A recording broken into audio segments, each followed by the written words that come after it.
finally here. Footy's back. Let's pick our team for round one.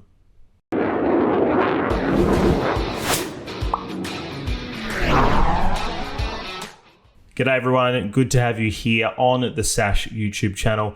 My name is Rob and I'm very happy to have you with me. Footy's here, it's back. We've seen some games over the past weekend, but finally the Bombers are going to be running out this Saturday against the Hawks. So let's delve into it and let's pick our team for round one. So this is my team based on the preseason and what I think looks best for this round one game. There's obviously a few omissions that have happened in the last week or two with a couple of injuries, so we'll discuss that as well. All right, let's crack into it. Okay, so we're starting with the back line, the full backs. The first name I'm putting on the team sheet, and one of the first names who gets put down as the vice captain, is Andrew McGrath. Pidge will be lining up in the back line all this year, much like he did last year. I'm interested to see what we get from McGrath this season. He didn't have too many bad games last season in terms of really bad games, but I feel like there's that next level that we're kind of waiting for as supporters. We're waiting for that next level from him. Obviously, the pressure of being a number one pick means that we expect you to become one of the best in the league, and he just hasn't done that yet. I definitely think he does a lot for the team in terms of leadership. I think he does a lot for directing traffic in the back line, as we saw a bit last year, but we're waiting for that just like next level of ability. And is it going to happen? Not sure. But Andy McGrath in the back pocket. Full back, he is, of course, the big acquisition over the summer window, and Ben Mackay will be lining up as full back. I'm pretty sure he's the highest paid player this season in the AFL, which is astonishing. But I'm very excited to see what we get from Ben over the course of the season. Hopefully, it's an injury-interrupted year and he's able to play most of the games to the best of his ability. He's able to take those big forwards who've caused us problems in the last few years. And yeah, hopefully he has a big year. In the other back pocket, although he's not technically going to be playing as a back pocket, but will be taking one of the key forwards from the opposition, and that's Zach Reid. He's looked really good over the preseason. He looks more mature now. He looks stronger. He looks fitter. And fingers crossed, touch wood, little prayers, everyone. We want him to have an injury-free year. He's been a bit cursed with injuries over his first few years in the system, and yeah, we just need to get him out there. We can see the talent. We can see why he was taken as a first-round draft pick, and fingers crossed, a big year for Reedy. So pretty comfortable with that. I think most people, this is probably the same sort of fullback line that we've all got, unless you want to make a positional change or two. Okay, moving on to the halfbacks. Lining up on the halfback flank is, of course, Mason Redman, Red Dog. He's looking very different this year now that he's shaved his head. As a man with long hair myself, I was a bit disappointed that he left the club and decided to go the short hair look. But hopefully that doesn't change the way he plays, because he had a really good start to last season, although tapered off a bit, much like the team. But I don't know, I feel like he's sort of at that threshold where he could just go that next level, become an all-Australian defender, become one of the best defenders in the league. Like he's short, he's just there and just needs to go that step further. He's certainly flirted with it, but needs a bit more consistency in his game. So Red Dog lining up on the halfback flank. Centre halfback. Now, this is an interesting one. I've done a video on this. I've discussed it at length on the podcast, and I keep changing my mind, but I'm going to go with Nick Cox as centre halfback, whilst we don't stick to these positions and lock them down totally like it's presented here on the team sheet. I think this is a good opportunity for Coxie to play in a key defensive role against a side that we probably don't consider to be that strong. And it's just a good opportunity for him to get more experience in that position, particularly with Jordan Ridley being out. Who knows what matchup he takes, whether he takes one of Hawthorn's taller options, like a Marbio Chol, like a Gunston, if Gunston's fit and playing, like a Lewis, for instance. It really just depends what could be the possible matchup for Coxie. So Coxie's making his way into my team, even though I probably didn't have him there a week or so ago, but I've really mulled it over and I'm going with Coxie in that position. And on the other halfback flank, Nick Martin. We heard about it over the summer. We've seen it in the preseason. He's taking on a new role. He's moving back from the wing into a halfback position. It looks like we're setting him up to be, the quarterback type player for Essendon, be that key distributor coming out of the backline. And as we saw in the Geelong practice match, this didn't affect his ability to get on the scoreboard. He pushed forward, kicked a couple of goals. He had the most score involvements for the game as well. If you're a premium member and you've listened to my chat with Mark Robinson, or you've seen the edited version that I've put out as well, Robbo spoke about, the club trying to free up Martin potentially and go, hey, you don't need to focus on the defense so much. You're our offensive weapon, but coming from the back line. That's the sort of key here. So I really like this move. I think it looks good for Martin. I think it suits him. And yeah, we need a really good kick coming out of defence. So big year ahead for Marto. Now, coming to the centre line, our wingers and our centre. First winger on the team sheet, and I think we all know he'll be there, is Xavier Dersma. Coming across from Port Adelaide. He's obviously had a couple of down years from where he first started at the club. I'm not sure what to expect with him. He won a lot of good footy in those practice matches, but I think his ball use was some of the worst in the team. And I'm hoping that's just a bit of pre-season jitters and he gets rid of that and out of this system and he becomes a really damaging player. But the positive sign was just how well he won the footy. He got himself into packs, he got himself forward, he got into the right positions, and whether it was in defence or up forward, he helped the team out, which is what you want to see from a winger. Just needs a bit more polish. Centre, starting in the middle. He may spend some time on the wing as well, depending on the rotations, but Sammy Durham poised for a big year as an inside midfielder. We've seen what he can do in the practice games. He can win hard ball. He's got a lot of talents, still very raw. May take him a bit of time to get used to going up against those absolute A graders in the competition, but this is a really good opportunity. Hawthorn have some pretty strong mids, John Newcomb and co. And Sam's a bigger body, and we've craved bigger bodies in the absence of some players. So very excited for what Sammy can bring. On the opposite wing, I mulled this over, and I think I'm going to stay with what I had on the podcast last week, and I'm going to stay with Elijah Sardis on the wing. I knocked his kicking a bit, and look, it seems awkward. It's a bit uncomfortable the way he kicks a footy, but there's something there. There is something there. You can see why he is a highly touted player, pick 5. There's clearly some talent there. With the absences that we're likely to have coming into this game, I think it frees him up to, have a good game on the wing and not really have too much competition. Obviously, Nick Martin could go into the wing if we needed to. Nick Cox could also play on the wing if required. But I think in the absence of a Darcy Parish, who we'll talk a bit about later, I think Sardis will be lining up on the wing this weekend for most of the day. Half forward line. So on the half forward line, the first half forward that I think everyone's picking is new bomber Jade Gresham. So Gresh is coming across from the Saints, as we know. I really like what he can do as a forward. I think he created a lot in those practice games. Still a bit of polish that's missing there, particularly in front of goals, which I worry is going to become a bit of a concern during the season. I know a few friends who are St Kilda supporters have mentioned this to me, but he looks like a bona fide half forward, and we have kind of lacked those in recent years. We've really struggled to have someone really lock down that position, perform week in, week out, and bring the things that you want, create opportunities, bring pressure, and just generally be a bit of a nuisance to the opposition.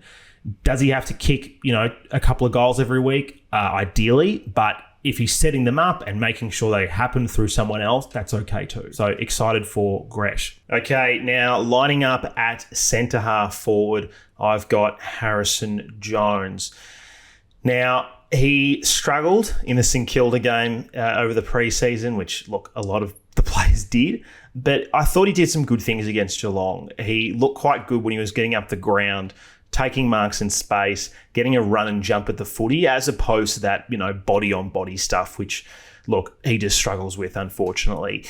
This is kind of now or never for him, really. Nate Caddy is going to be in this team at some point this season. Caddy won't play every game purely because he's a first-year key forward, and the club will want to be cautious with him and, learn from the mistakes that they've made over the years. But this is Jones's chance to say, hey, no, I still provide a valuable asset to this team because, Caddy is coming. At some point, Caddy is going to usurp somebody in this forward line. Most people expect it to be Jones. Can he lock down this position for the future? Could he play somewhere else? Or is, this just going to be a bust here? But I'm hoping Jonesy has a big year. I really do. On the other half forward flank is Archie Perkins. I just don't know what to expect from Arch. He does a lot right, and he makes it look really easy and look really good when he's got it, but he didn't show a great deal in these preseason games. He was relatively quiet, didn't win a great deal of the footy. I'm not actually sure what his goal numbers were. Didn't check that one, but he just didn't light the world on fire. And I feel like there's a lot of us who are kind of like, when's he going to go to that next level? What is the next level for Archie Perkins? Is it as a forward who goes into the midfield sometimes? Is it as a midfielder who goes forward sometimes? Is it a full-time forward, or is it as a full-time midfielder? I'm not sure. There may be an opportunity to have some more time at the centre bounce this weekend if Darcy Parish is absent, which is what I'm expecting is the case. So we may see him come into the midfield where I think he looks pretty competent, as we have seen in some weeks. But I am lining up Archie there, but I don't know, Arch. I'm hoping that this preseason was just you taking it easy, and once we hit the real thing, we really see what you can do. And our full forward line. In the forward pocket, I've got Jake Stringer, Paco, he's in there. We're expecting big things from him this year. It's a contract year, which often for him means that that's when he really turns it on. What does that mean, though, for him this year? Are we going to see those lofty heights that we've seen a few seasons ago? Are we going to see a full season from him in terms of injuries and actually playing most weeks? Is he going to look fit? I think he looked okay in the practice games. Something that's slipped under the radar, I think, is that he did have the most tackles inside forward 50 for an Essendon player against Geelong. Might have actually been the most of anyone. And most people wouldn't think of Jake as a pressure player, but if he's going to make it in this team now, we can't just have the tricks and the goals. We need pressure, because you look at some of the other guys in that forward 50, I wouldn't call them particularly great forward pressure players, particularly if you've got, all those sort of key forwards on the ground at the same time. Full forward, Peter Wright, 7-seater Peter, 2 metres, 2 litres. Nice to meet you. Peter's going to be lining up at full forward. I guess we're all hoping that we see him back to the Crichton medal winning year for him, as we see, a 50-plus goal season, because he's shown that he can do it. Last year was obviously injury interrupted and was a bit problematic, but I'm hoping that the good year wasn't the once-off. I'm hoping that the good year is what we can expect from Peter now, because if this team's ever going to go anywhere, he's one of the key players who really has to perform for us. So for Peter, I'm hoping for big things. Last one, forward pocket, Kyle Langford, one of the best players from last season, a massive revelation. He finally got his opportunity to play as a bona fide key forward, not as a half forward, not as a winger, not in the back line, not in the midfield. He played as a lead-up forward, and, man, he showed why that's his good position to play in. He was fantastic. He's very reliable in front of goals. He's just a reliable player all around, and there's few of those in the Essendon team at the moment. So Kyle Langford, one of my first names to put on the team sheet, he's in the forward pocket. Now on to the followers, the guys who are going to be chasing the peel up and back all day long. In the ruck, the old man, Todd Goldstein. Pretty crazy how it's all sort of come about with Goldstein, because 1 minute he's playing for North and the next minute he's playing for Essendon, and he's looking like he's shaping up as the number one ruckman for this next few weeks. I believe that the club are going to be very cautious with Draper. He obviously played in the VFL over the weekend, but I think they're really going to ease him into it. We've seen that he's had that niggling issue for some time, and we want to make it right. And this is what Goldie's here for. He's here to be a foil when Draper's not fit. They may potentially play in the same team together at one stage, but it's important that we've got this depth in this position. And with Andrew Phillips retiring, I would say probably a bit prematurely from what they were expecting, Goldie's a perfect option. And we can see the craft that he possesses. He's clearly a very good ruckman still. While he might not have the athleticism he once had, he's 35 after all and will be 36 at some point this season. He still has a good footy brain, and I'd like to see how he goes with our midfielders, when it really matters. Followers, Zachy Merritt, the captain, absolute lock, following the ball, coming off another All-Australian year, another Crichton medal winning year. He just looks fantastic. We just need more support for him. We just need to give him the opportunity to do what he does best, rather than him trying to carry the team when no one else is performing. So, Zachy, of course. And the other follower will be, for mine on Saturday, Will Setterfield. When we talk about big bodies in the midfield, this is the guy that a lot of people forget about. A lot of our really good games last season and good wins came when Setterfield was in the team. He did some really good jobs on some of the bigger, premier midfielders in the competition. He made them earn it. He helps us win hard ball. He's a good blocker, and he's just a good midfielder to have. And he's experienced now. He's in the peak age of his career. And with what will be the absence of Darcy Parish this weekend, may as well talk about that now. It does look like he's going to miss. I'm expecting him to not play this game. Fingers crossed he's back for round 2, but I think we can all assume that Parish will be out this weekend with that hamstring complaint. And fingers crossed it's a short one. But Setters, he'll be there on the ball. Now, this is where it gets interesting. This is where we're all going to have different opinions on who may come to the side. But this is my 4 interchange and then my 1 substitute as well. So the first name on the interchange for me is Jai Caldwell. I know Jesse said he was concerned about what he's going to bring this year, but this is what he's here for. He's there as a second string mid, and if someone goes down, he's going to get more midfield time. So I'm expecting to see a lot more of Jai Caldwell on the ball on Saturday, and even potentially in other games coming up as well. He's a very competent player. I think he just needs more opportunities. I think he gets better every single time that he plays. Can go missing at times, which is, the curse of being a second string mid and not getting the minutes others do. But I'm hoping to see him getting a lot of time around the ball, whether it's the centre bounce, coming off a wing, or just following it around. I think we'll see plenty of him. The next name for me is the defender, and that's Jayden Laverde. I think just looking at the options we have for our backline, I don't expect Dyson Heppel to be playing. Obviously, we know Jordan Ridley is out. We do need to have an extra defender there, so I'm expecting Jayden Laverde to play. We know Hawthorn have a plethora of small and mid-forward options, so whether it's a Luke Bruce, whether it's a Gunston, maybe even... actually, no, it won't be Ginnivan. Redmond will want to rip Ginnivan's head off, won't he? So I think Laverde comes into the side. He provides a bit of physicality that you probably don't get out of Cox. You probably don't get out of Reed at this point in their careers. You definitely don't get it out of Nick Martin, but he's someone who can throw his weight around and make them earn it a bit. Obviously needs to work on his ball use. The next name for mine on the list is the midfielder, and I'm going with Ben Hobbs. So Hobbs, he played VFL over the weekend. It's my understanding he played most of the game and played pretty well as well.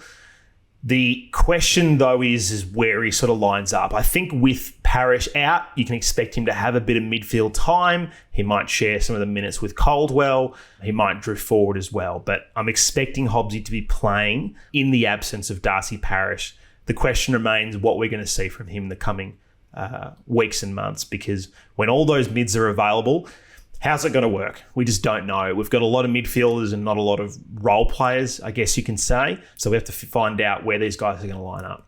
And my last name on the bench, I've gone with a small forward, and I've gone with Jai Menzies. I think outside of Gresham, we just lack a pressure player in the front half of the ground. I know I spoke about what Stringer was doing well, but Menzies is that pressure player. He's very dogged. He makes people work for it. He can jag a goal if he needs to. Still very young, still very raw, but of our small forward options, I'm going to go with Jai Menzies. I think he's earned the right to play round 1, and hopefully he stays in the team because I'm a big fan of Jai. So Jai is the last name on my team sheet. Lastly, the sub, the 23rd man, I'm going to go with Nick Hind. I think Hind offers a bit of versatility. If we need to replace a defender, he can defend and provide a bit of run and carry. If we need someone to go forward, he can go forward as well and be that pressure player in the small forward line.